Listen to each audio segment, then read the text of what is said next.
So talking here first, we're going to dive into Bitcoin.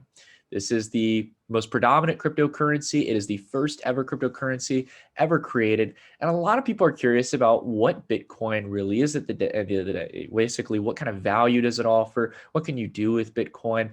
And I think that, again, a lot of people will jump the gun when they talk about Bitcoin and trying to explain how it works, right?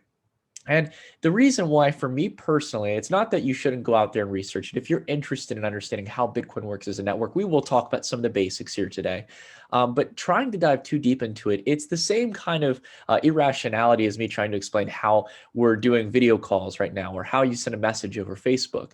We believe here at Digifox on focusing on the key utility that Bitcoin offers. And we're going to be talking about that story today. So the tagline here is that Bitcoin is the gold for the 21st century. So it's a new age asset class that a lot of people can turn to in order to hopefully preserve their wealth. So here's three key bullet points that you should know about Bitcoin as an asset. First off, Bitcoin is a digital asset that has a finite supply. So this is why Bitcoin itself has been able to accumulate so much value. Many of you have probably seen the price appreciation or the price going up over time for Bitcoin. And this is mainly due to this key principle here. It is a digital asset that is a finite supply. So it's completely digital. There's no physical Bitcoin in existence.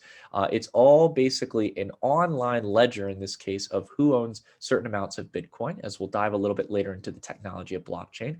But let's just say hypothetically you own one Bitcoin. In this case, you have actual self-ownership over one unique Bitcoin on the network. And the great thing is you can own fractions of it. It's basically just an accounting system in this case for who owns how much Bitcoin in the network.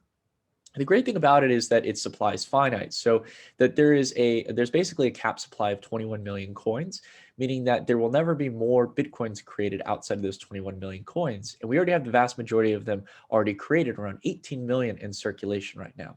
So again, the important thing to realize is that there will be a capped off supply. We know there will be a specific finite amount, not just a limited amount or an endless amount, right? We know that there's going to be 21 million coins.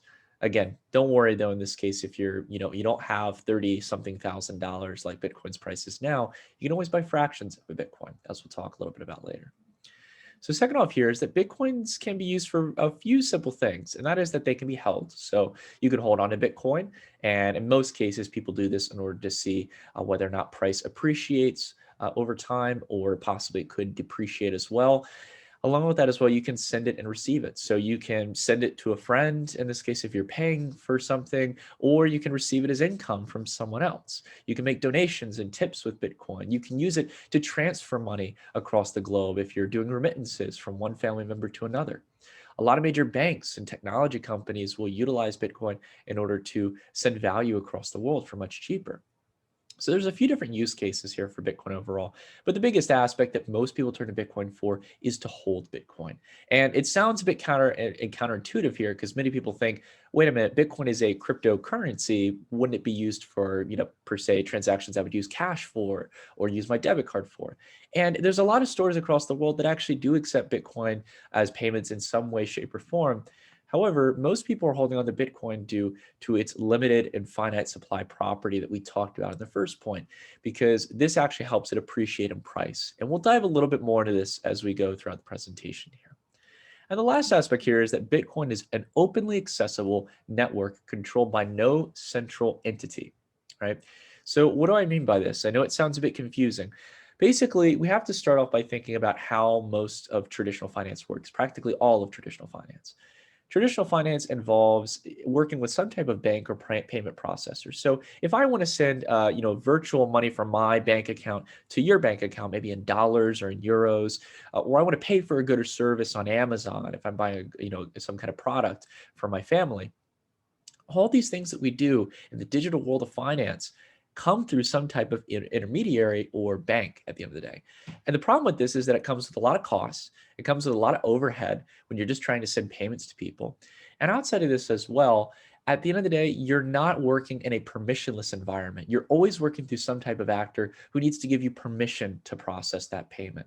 And to a lot of people on a philosophical basis, that shouldn't be a part of what money's about. Money should be that, hey, it's like, I want to give you Bitcoin, or I want to give you cash, I want to transact value, and no one should be able to stop you from doing that, right?